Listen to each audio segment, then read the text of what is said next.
Go ahead. I have some enterprise budgets that might help you with that. Okay, great. So we'll be talking about that throughout the day, and at 2 o'clock, 2 o'clock Pacific, Kate will be talking about enterprise budgets for livestock, and so at that point in time we can look at that more deeply. Great. Okay, thank you for typing those questions in. So our next presentation this morning is by myself, Colette DePhelps, and I'll be talking about eggs and poultry rules and regulations here in Idaho. Oh, sorry, I have to actually stop share on this and share a different slide PowerPoint, so I will do that real quick.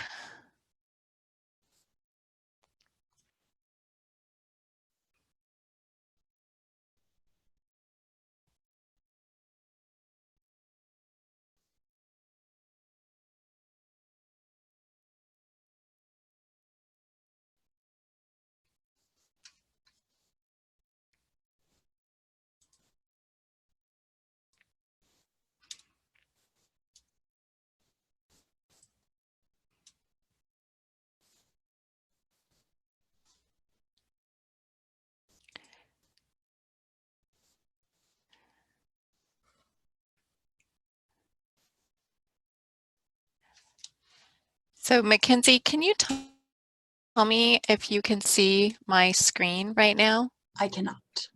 Okay, thank you. Sorry about this, folks. I'm not sure why it doesn't like this option, so I'm going to do another one.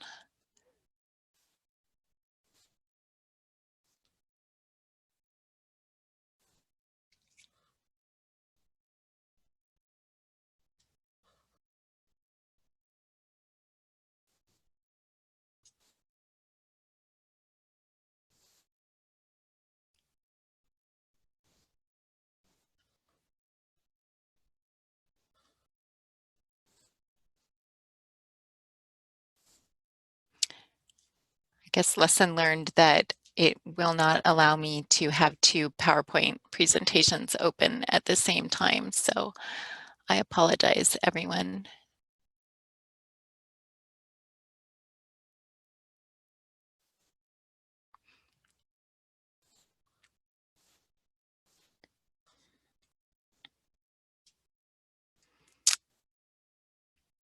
Okay, so here we go. There we go. So again, I apologize that I didn't know that I couldn't have two PowerPoints open at the same time. So as I said, I'm going to talk about Idaho regulations for poultry and eggs. And I wanted to start with poultry and talk about a couple of terms that we use when we're talking about poultry for meat. So when we're talking about slaughter, we're talking about actually killing poultry for use as human food. And then when we use the terms processed or processing, we're talking about the operations in which that carcass of the slaughtered bird is being defeathered, eviscerated, skinned, boned, canned, salted, stuffed, rendered, or otherwise manufactured or processed. And those terms are really important for you to understand when you're looking at regulation or food codes related to poultry in Idaho. So when you think with poultry for meat, if your poultry is processed in a USDA inspected facility, you have the option to process more than 20,000 birds if it's chickens, or smaller poultry if you're thinking about quail or ducks, or 5,000 or more turkeys per year. And that inspected bird, the whole bird, or if it's processed within one of those facilities, is something that you can sell both in-state or across state lines. And one of the challenges that we have is that we have very few USDA inspected processing facilities where you can pay for slaughter and processing within the state of Idaho. However, one of the great things about Idaho is that we have an option for people to do on-farm slaughter and be able to sell whole birds at market.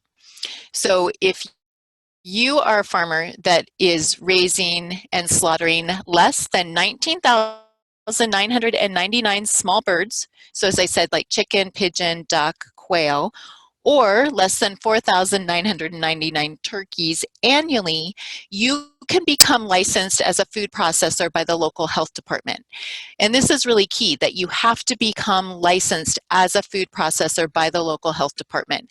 And when you go through that licensing process, they will specify with you what direct sales are allowed from your farm. And so if this is something that you're interested in, you definitely want to start talking with your health department now as you develop your processing facility on your farm. So this allows for sales direct from the farm at the farmer's market, on the internet. You can sell to hotels, restaurant, food service institutions, grocery stores, or sometimes through wholesale food distribution within the state of Idaho. So your product cannot cross state lines. And if you are located in a state other than Idaho, it is very likely that your state in-state processing rules are going to be much more restrictive than in Idaho. So what happens at the state level is defined through state statutes and state food codes. So in Idaho, you do have a lot of flexibility, but as I said, you need to work with your health department, and your health department is going to work with you and specify which markets you can actually sell those birds to. If you are selling less than 1,000 birds, then that is something you definitely want to talk to your health department about. There might be some different provisions for you if you're at that very small scale. So in this presentation, I've provided a link to your local health department, the main page for the state of Idaho, where you can find out who you need to contact. I've also provided links to 2 different documents that provide guidance for both poultry processing, slaughter and processing in the state of Idaho, and rabbit slaughter and processing in the state of Idaho. And both of those documents are going to be posted on the student webpage. So one of the things that I really want to say about poultry processing in the state, it is really hard to find the information that you're looking for. And I've done a lot of searching online, looking for some really comprehensive resources, and they're just not out there right now. So your best bet is going to be starting with your local health district from the development of that enterprise and working with them to meet the requirements that they have within the district. A good place to start is reviewing these materials, but you won't find a step-by-step online of what to do. You really have to go through your health department. So with eggs, we have a bit more information on the internet, and I wanted to say that I have made a comprehensive fact sheet and guide for safe egg production and handling in Idaho, and that is available on the student webpage. So I'll give a brief overview of that, but do know that you're going to have a lot more details and links to resources within the state and from several extension offices across the US to really help you with egg production. So in Idaho, if you're a producer having 300 or less laying hens, you may sell ungraded shell eggs, that means the whole egg, direct to consumers and to retailers and restaurants. Eggs must be clean and containers must be labeled. So just to note, this is not 300 or less eggs, this is 300 or less hens.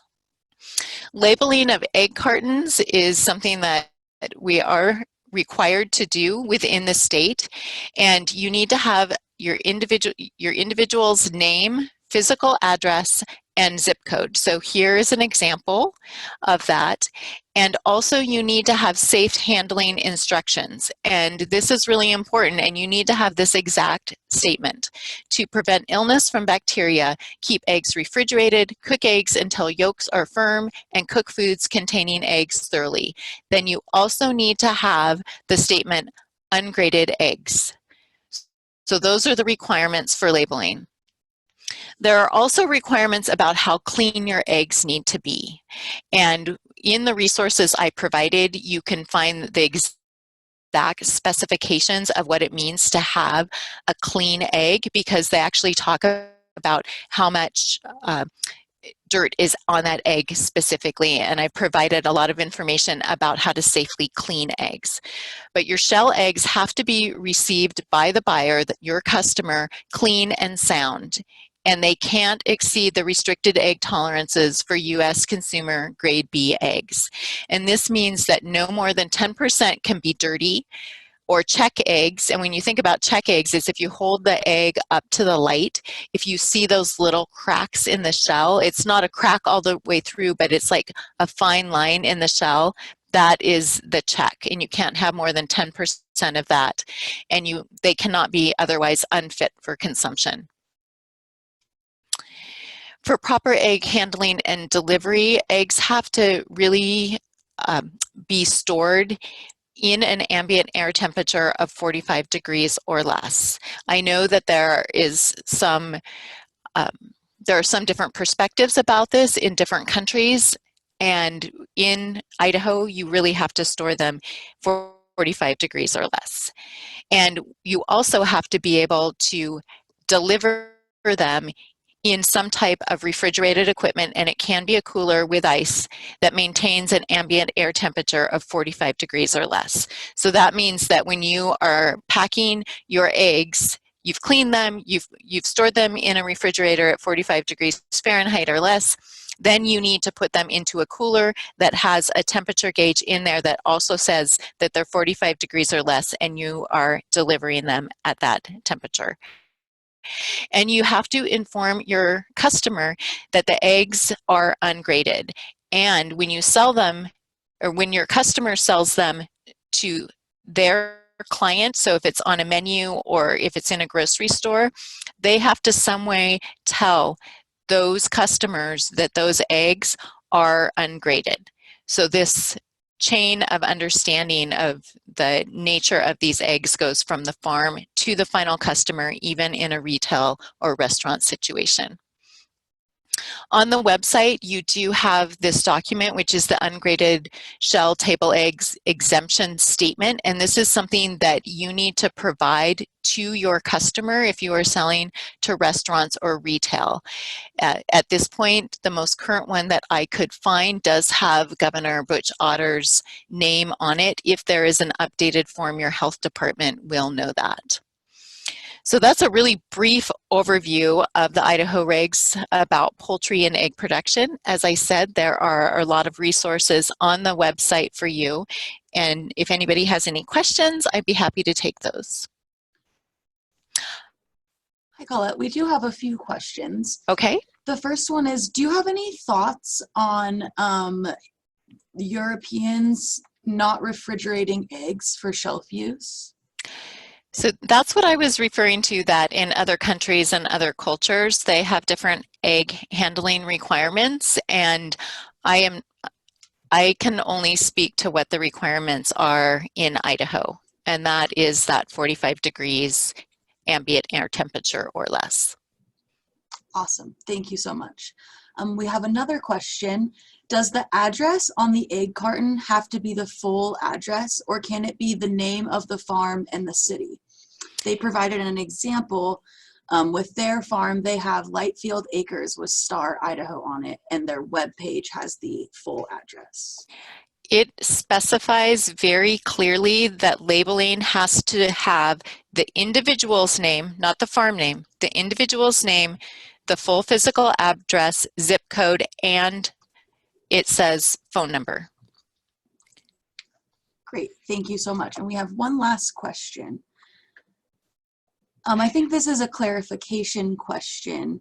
Due to regulations, are we not allowed to sell eggs that are clean but still have bloom so they last longer and do not have to be refrigerated to be safe? All eggs in the state of Idaho have to be refrigerated at 45 degrees Fahrenheit, ambient air temperature or less, and held at that temperature to be able to be sold within the state. So there's not an exemption to that. So that's what you have to follow. And in the Farm Fresh Eggs Food Safety and Quality handout, I provided the best practices for cleaning, but again, there you have to meet that USDA B standard for cleanliness and checked eggs. So those are the rules that we have to follow. Great, thank you. We just have one more question and then we can move to the next presentation. Can egg cartons be reused or do you have to use new cartons? In the state of Idaho, you can reuse egg cartons.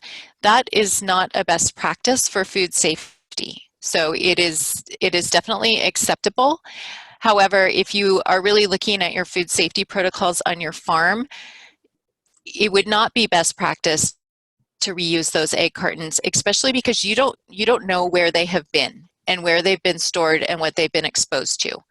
So if you think about that, you are collecting egg cartons from people that you don't know how they keep them and store them. You don't know what they've been used for prior to your getting them. So while it is allowed in the state, I don't recommend it in terms of a food safety risk. But again, you might want to talk to your buyers because they might have a requirement for the use of new egg cartons, even though under Idaho statute, you can reuse egg cartons. Great, thank you. And I do want to note that Ariel did put into the chat that you're not required to clean your eggs. However, you are required to meet a standard of cleanliness. So that's important to understand, that there's a standard of cleanliness. When you're collecting your eggs, they're not meeting that standard coming out of your nest boxes, then you are going to have to meet that standard. But if you're managing your flock in a way that they're coming out with the level of cleanliness that you need, you don't have to wash them. Great. Thank you so much. Okay, great. So our next presenter is Ariel.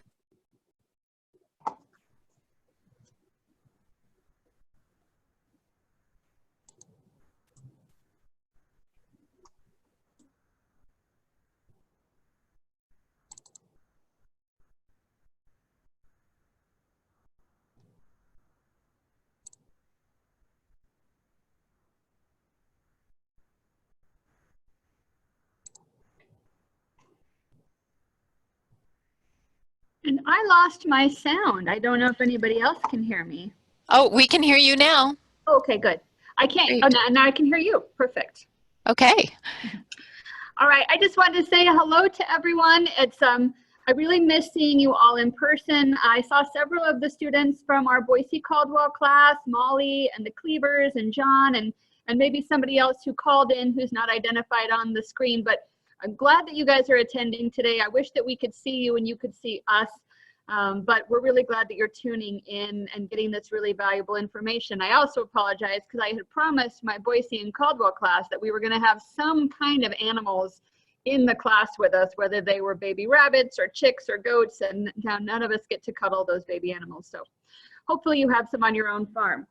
And that then goes to us now talking more about what to do with those animals when they reach the end of their lives. And thank you, Colette, for sharing about poultry. You know, we are talking about rules and regulations here, and that can be kind of frustrating or anxiety causing to producers. But I do want to really emphasize that we're so lucky in Idaho that we have a lot of allowances that make it possible for small scale producers to do things that they're not allowed to do in many other states in the country. And so we've got some ways that we can get fresh local products into the hands of our consumers who want them, even on a very small scale. So I'm going to talk a little bit about the regulations that are related to the production and sale of livestock and meat.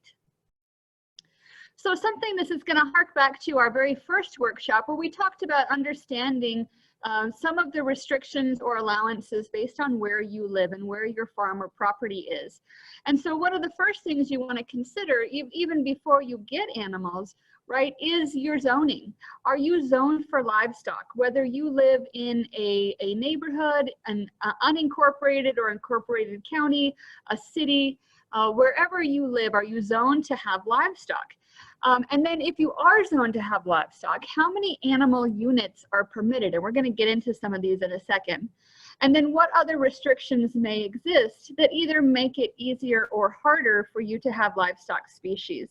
And so knowing where exactly you live, knowing the size of acreage that you have, probably again knowing the kind of water that you have, all of these are going to come into play when we talk about how many and what types, and even if you're allowed to have livestock on your farm. So this is a way to start. Again, if you live in the city, you're going to want to start with your city codes, find out what your zoning is. If you are county, you're going to do the same thing. And these are just some examples from Canyon County because I was familiar with looking up this information and because it's very easy to find on the internet. Your county may not have all of these on the web easy to find for you, so you may have to make a phone call, or when we're back allowed into county offices, go into in person. So here's just a kind of list of some of the different zones that you might be in if you were to live, say, in Canyon County, Idaho, right? There's agricultural, rural residential, single family, all the way up, until an airport zone. So if you were in agricultural, rural resident, or single family, there may be the possibility to have livestock in each of those different zones, but it's going to be different. And just as an example, in Caldwell, I don't know if this is true anywhere else, so this is not county, but this would be if you live in Caldwell proper. Last I checked, you were allowed to keep one goat, even if you lived in the city limits, only it would count as one of your dogs that are allowed. So you couldn't have as many dogs if you had a goat, just for information. All right, so each of those zones, like I said, each of those zones is going to have a different delineation in terms of how many livestock you can have and what kinds and what minimum size acreage you would have those animals on there. So then looking at some other things that might have an impact though, is you can't have livestock without infrastructure, right? You have to have fences and shelter and barns potentially. So knowing what is allowed on your zoning, what kind of structures are allowed to be put up. And so this is just a quick chart showing that if you are in many of these zones, agricultural structures are allowed. And so when it says except those animal uses with more restrictive provisions, those have to do with confined animal feeding operations. But in general, it is fairly permissive. Okay. So coming back to the animal unit, right? So this is going to be defined by your jurisdiction, and it's going to change. And so again, these are just the Canyon County examples, but I want you to know that you would have to go to your own city's county area to know what is allowed and what isn't. And then sometimes there are neighborhood or covenant restrictions that would supersede these, even if your zoning would initially allow for it. So just to show, the animal or bird unit are the number of animals allowed per acre of land devoted to the animal's care. So this isn't your acreage altogether. This is how much is going to be set aside for the animals. And so for an animal unit, it's 2 cows, 2 horses, 10 sheep, 5 swine, 10 goats, 6 llamas, 12 alpacas, they're a little bit smaller than llamas, 75 chickens, 75 game birds, 15 turkeys, etc. And 12 rhea. I don't know what those are. They must be a type of, another type of game bird. I have to look that up. Anyway, so for animals not listed, then they should use the most similar animal in terms of what that animal unit would be. Again, this is going to be different depending on the type of land and the space that you have. And again, what's really interesting is that in Canyon County, at least, keeping animals in conjunction with 4-H, FFA, or another organization for youth does have a little bit, it has some more allowances, especially for people that might live in a more urban area. So yeah, we could spend an entire day going through and trying to find your county and find your jurisdiction and look that up and then kind of figure it all out. It does take some puzzling together, and it might be best to just, you know, make a direct contact with someone in your zoning office. And I'll show you a few more resources at the end where you can go to find this information. So again, just knowing, do you need permission to build your animal structure or shelter that you're thinking of? And are there any setbacks or restrictions for fencing? So it is always better to ask before you build or install, because you risk losing all of it if someone says, I'm sorry, that violates your zoning, you've got to take that all down.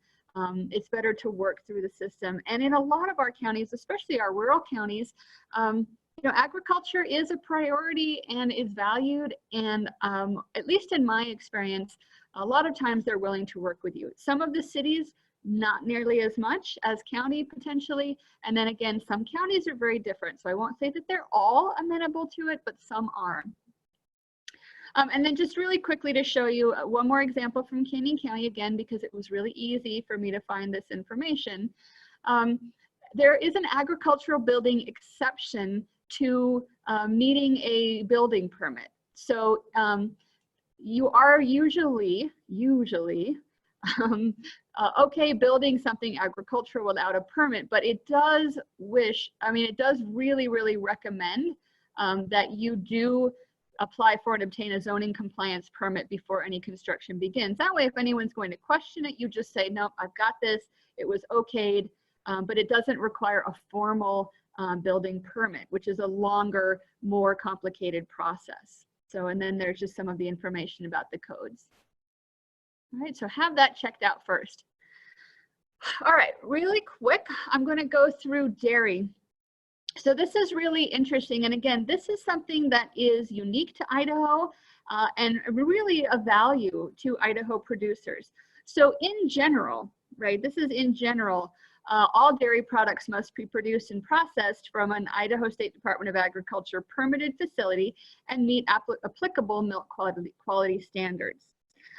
And in Idaho, it is legal to sell raw milk and raw milk products for human consumption if it is produced and processed through a permitted facility. Now, in general, most dairy needs to be grade A, but in Idaho, we do have a small herd exemption. And so this is something that you want to explore if you're thinking of selling raw milk. So the other thing is similar to the chickens or the poultry that would be processed on farm. Raw milk for human consumption cannot be sold across state boundaries, and in different than the poultry, you cannot sell it to food prep establishments such as restaurants. And then all dairy, whether it's cheese, butter, cream, milk, must be kept cold at the point of sale under 41 degrees. And then you know what, I realized that I should have put more of the small herd exemption information in this presentation. I forgot that last time we gave this class, we did have somebody come and talk specifically about that. So we will make sure that that information gets linked on the student website and that you get that information, because that is really, there are some very good, strong restrictions on like how many livestock you can have, how many cows, etc. All right, but we'll make sure and add that. Going into meat slaughter and retail sales. So this would be pork, lamb, beef, buffalo, goat, right?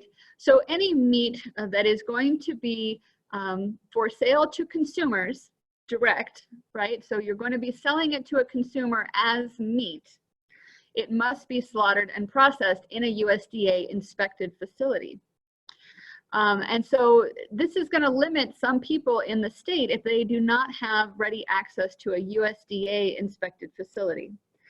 And then most sales of any kind at a farmer's market or farm stand are going to require a temporary or intermittent food establishment permit to sell that meat. So we're talking about, you've got meat that is cut and wrapped, you know, either in bundles or by the piece. And you're selling it at farmer's market, you're selling it at your farm stand, you want to sell it to your local co-op, must be slaughtered and processed in a USDA inspected facility. Right, and that meat needs to be labeled, sold by weight using a certified scale, and then kept frozen until sold. Now you might be saying, but wait a minute, I've bought meat a different way, I've sold meat a different way. Well, that's where we're going to talk a little bit about the custom exemption.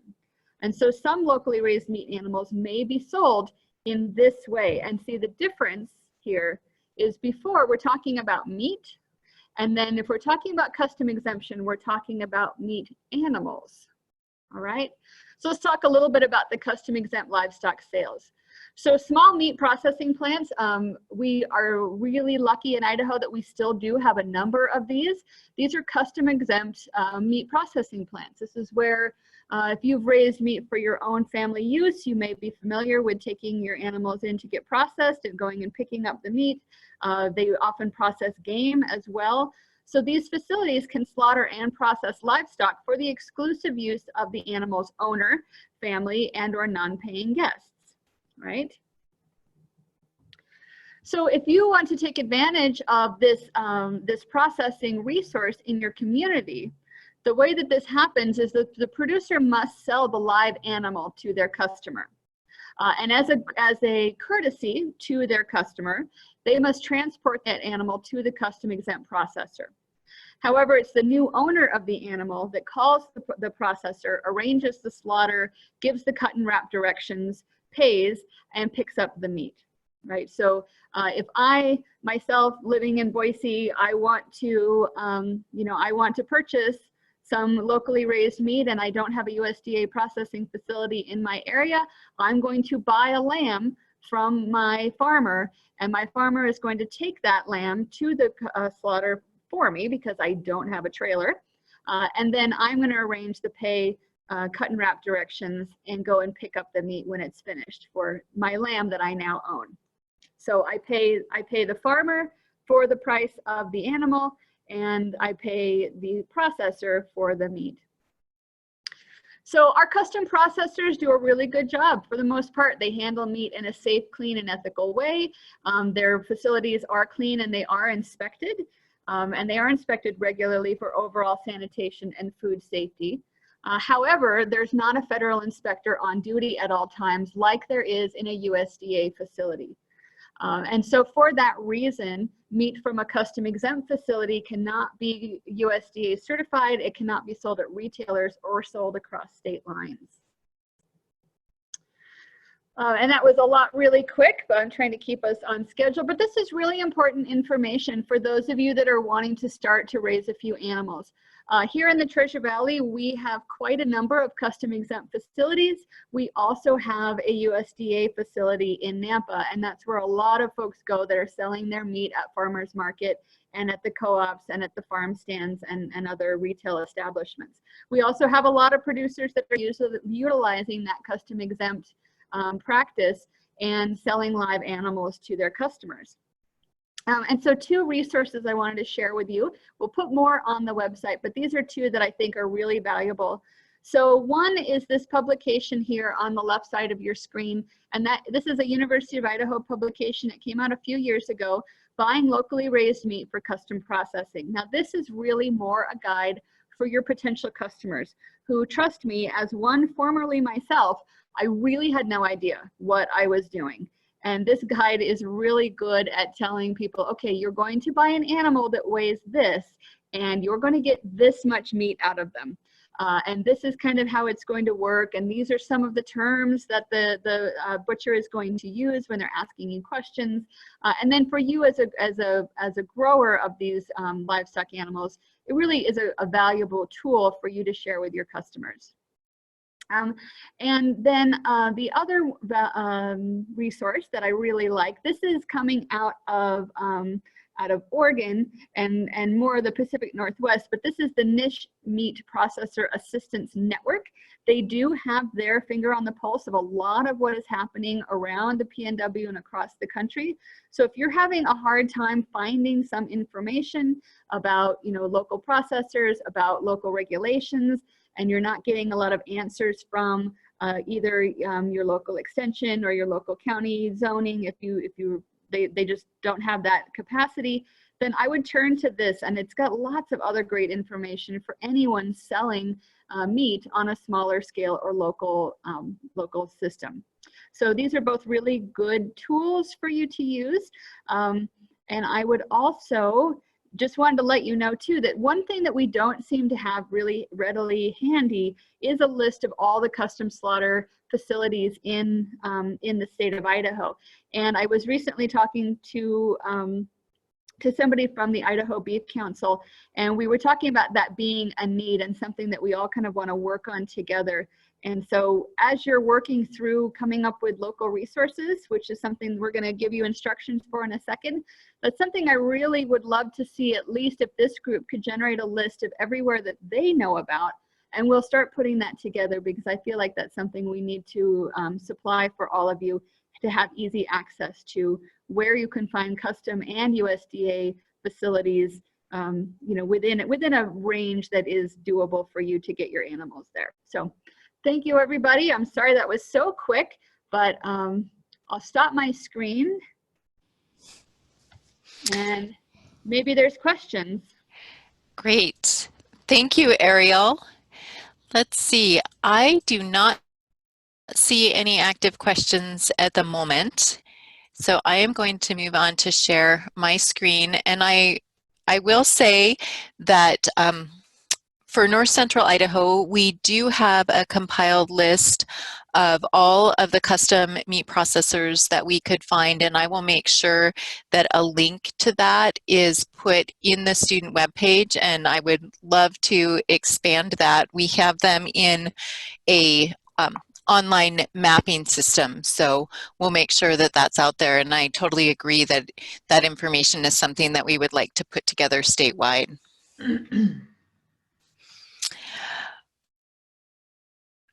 So we don't have any questions at this point in time for Ariel, so I'm going to go ahead and move on and ask Kate to introduce that Activity 1, Mapping Your Local Resources.